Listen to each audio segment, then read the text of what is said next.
निर्जराधिकार में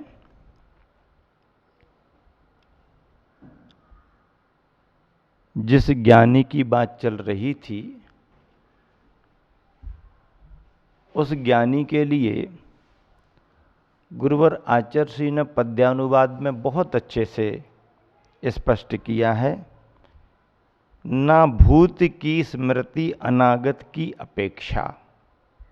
देखो कितनी बड़ी बात है।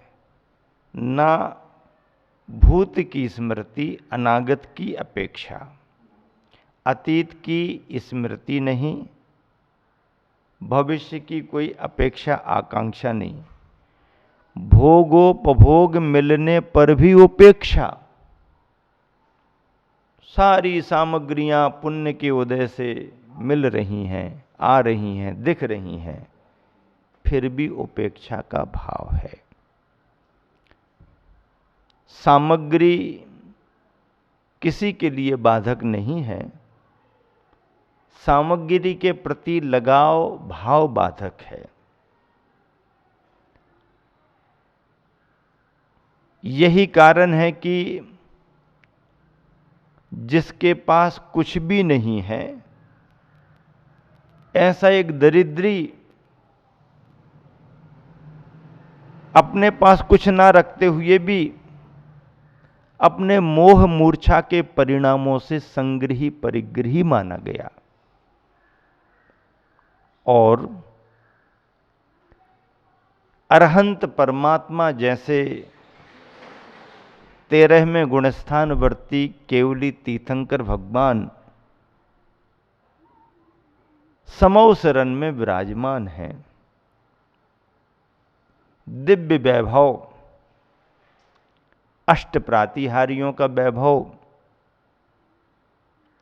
बहिरंग लक्ष्मी समोसरण के रूप में 12 सभाएं, फिर भी अलिप्त निर्लिप्त,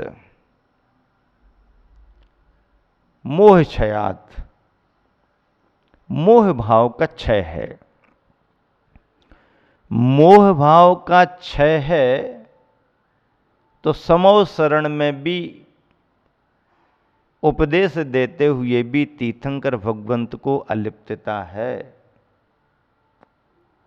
और यहां दीन दरिद्री, याचक भिखारी, जिसके पास रहने का इंतजाम नहीं, पहनने ओढ़ने का इंतजाम नहीं, खाने पीने का इंतजाम नहीं, बाहर से कुछ भी उसके पास नहीं है, लेकिन अंदर की अज्ञानता से, अंदर के लोभ के परिणामों से, अंदर की आहार संज्ञा से, आहार भय मैथुन परिग्रहों की संज्ञा से वह सदा ग्रसित रहता है, सदा ग्रसित रहता है। सामग्री कुछ भी नहीं है, पर उसका परिणाम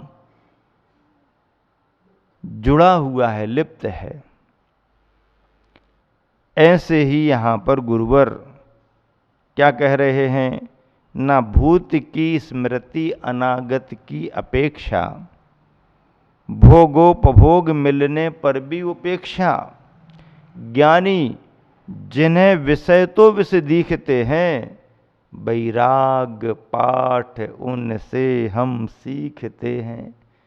वैराग्य का पाठ तो ऐसे ही ज्ञानियों से सीखा जाता है। शास्त्रों के ज्ञानियों से शब्द का ज्ञान तो सीखा जा सकता है, पर वैराग्य का पाठ नहीं सीखा जा सकता। क्या कहा? शास्त्रों के ज्ञानियों से शब्दों का पाठ तो सीखा जा सकता है, पर समय सार का सार प्राप्त नहीं किया जा सकता। समय सार का सार तो वैराग्य में जिनका जीवन बना हुआ है, उनसे ही सीखा जा सकता है। एक संस्मरण याद आ गया। जबलपुर के पास में कटंगी है, वहाँ पर गजरत पंचकल्याणक संपन्न कराने के लिए हम लोग गए हुए थे। उस समय मुनिवर क्षमा सागर जी के साथ हम लोग थे। आर्य संघ भी गजरथ में उपस्थित हुआ था। गजरथ संपन्न अच्छे से हो गया, पंचकल्याणक संपन्न हो गए। हम लोगों का कटंगी में प्रवास था।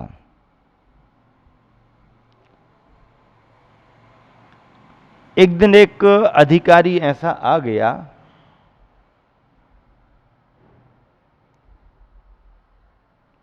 जो पहले से देखता रहा होगा कि कितने बाबा जी हैं, कहाँ आते, कहाँ जाते, कहाँ बैठते, कैसे उठते, धर्मशाला में थे। वो आ गया। धर्मशाला के नीचे के कमरे में हम बैठते थे, तो आके खड़ा हो गया। कहने लगा, बाबा जी आप कितने लोग हो? तो हमको समझ में आ गया कि कोई नया अपरिचित जैसा लग रहा। तो हमने कहा क्यों, क्या काम है? तो बोले बस यूं लिस्ट बनानी है।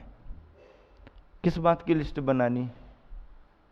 बोले सरकारी योजना निकली हुई है, उसका लाभ देने के लिए लिस्ट बनानी है। भाई क्या योजना है, क्या लिस्ट बनानी है?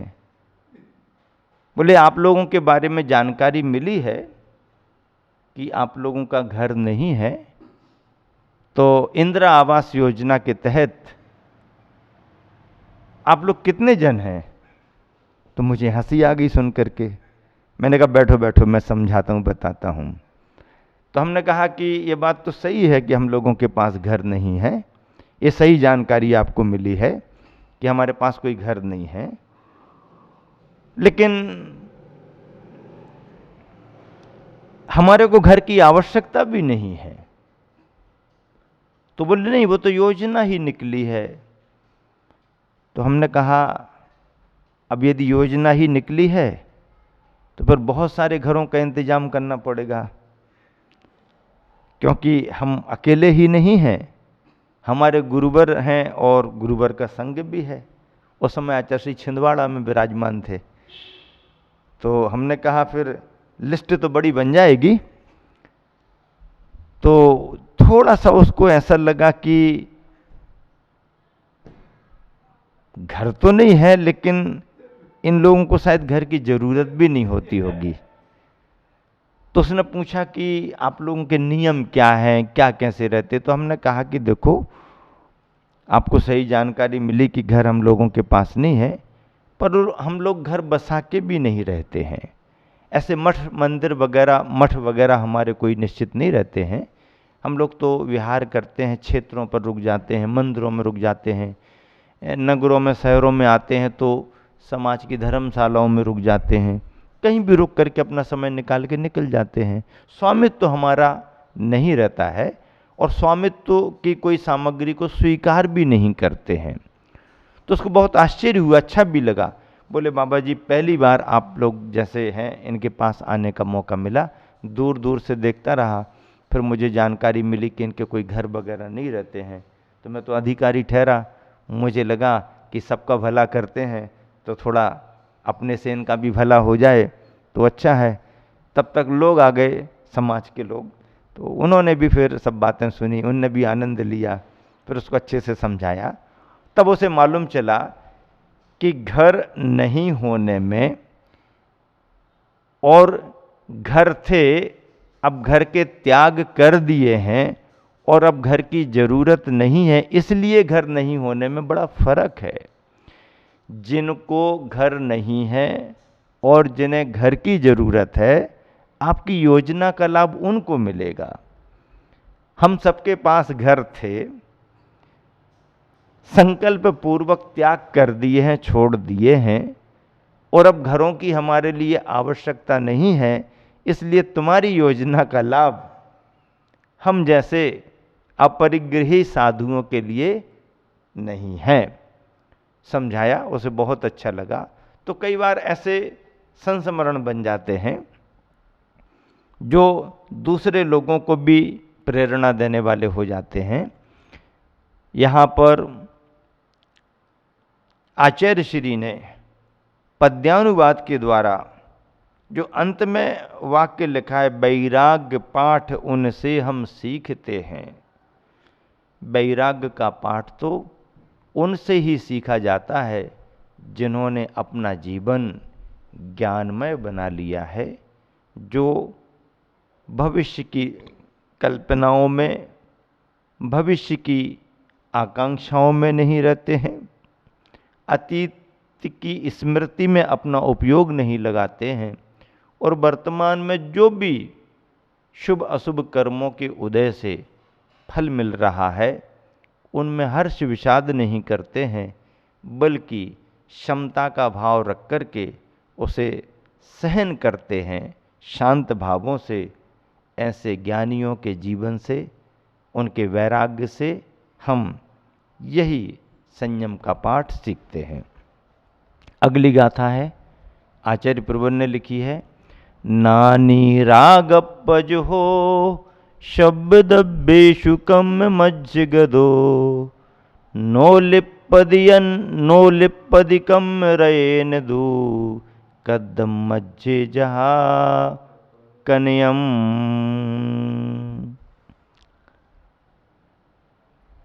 ज्ञानी को लेकर की बात है। क्या कहा ज्ञानी को लेकर के? नानी ज्ञानी सभ्य द्रव्येषु, सभ्य द्रव्यों में, सभी द्रव्यों में राग पज हो, राग का त्यागी होता है। वह कर्मों के मध्य पड़ा हुआ भी ज्ञानी कम रैण दुनो लिप्पदी, कर्म रूपी रज से लिप्त नहीं होता। कर्मों के बीच रह करके भी कर्म रूपी धूलि से लिप्त नहीं होता। कैसे? कद्दम मज्जे कनियम, जैसे कीचड़ में सोना पड़ा हो। कीचड़ में सोना पड़ गया है, ऊपर नीचे आगे पीछे सब तरफ कीचड़ ही कीचड़, सोना उसमें दबा हुआ है। कीचड़ के अंदर सोना है, लेकिन सोने के अंदर कीचड़ नहीं है। कितना फर्क हो गया?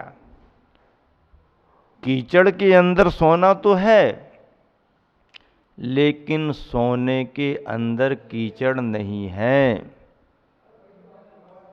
पानी के अंदर नाव तो है, क्या?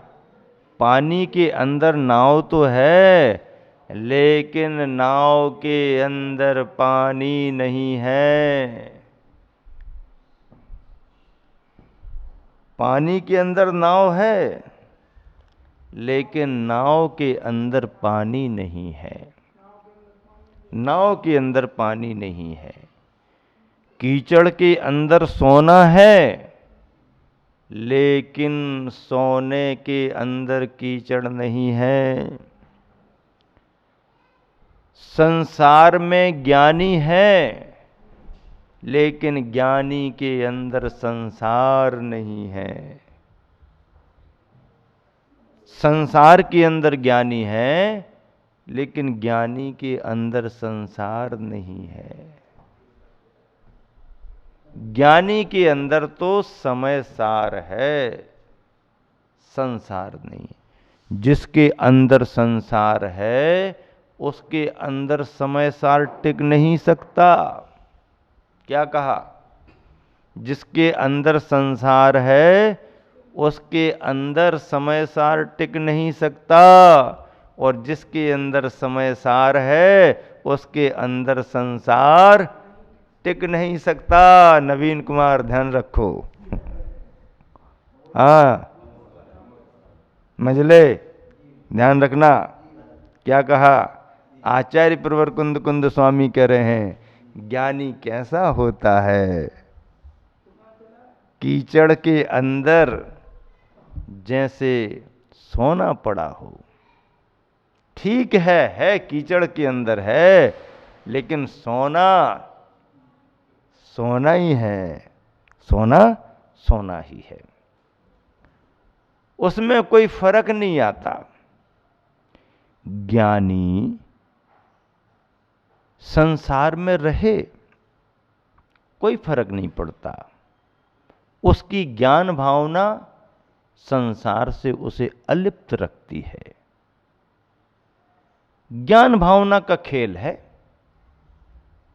हाथ में है तो भी नहीं के बराबर, और नहीं है तो भी है के बराबर।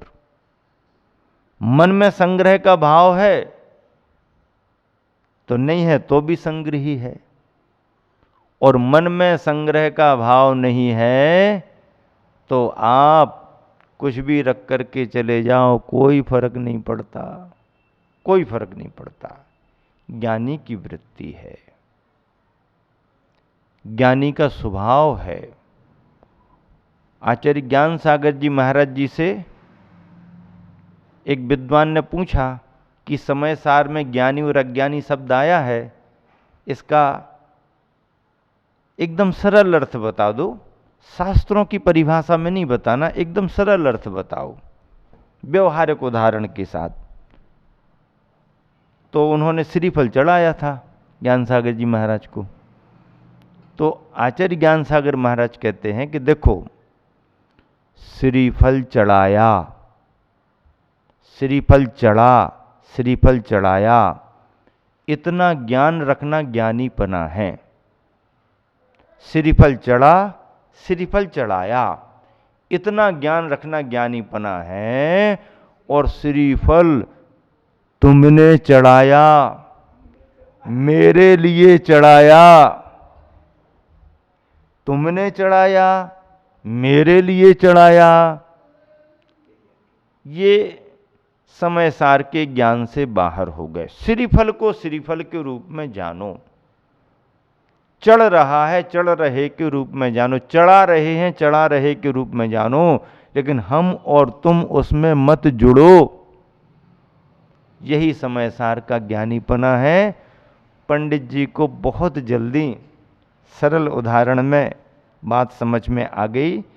यहाँ पर आचार्य प्रवर यही कह रहे हैं कि ज्ञानी जीव सभी द्रव्यों के प्रति होने वाले राग को छोड़ देता है, अतः वह ज्ञानावरणादि कर्मों के मध्य रह करके भी नवीन कर्मों से, नए कर्मों से लिप्त नहीं होता। जैसे कीचड़ में पड़ा हुआ सोना कभी जंग नहीं खाता, सोना तो सोने के समान ही रहता है। उसकी चमक में, उसके स्वभाव में कोई फर्क नहीं पड़ता है, कितनी भी कीचड़ क्यों ना हो, क्योंकि सोना कीचड़ के अंदर है, सोने के अंदर कीचड़ नहीं है। जलते भिन्न कमल है। इसी शुभ भावना से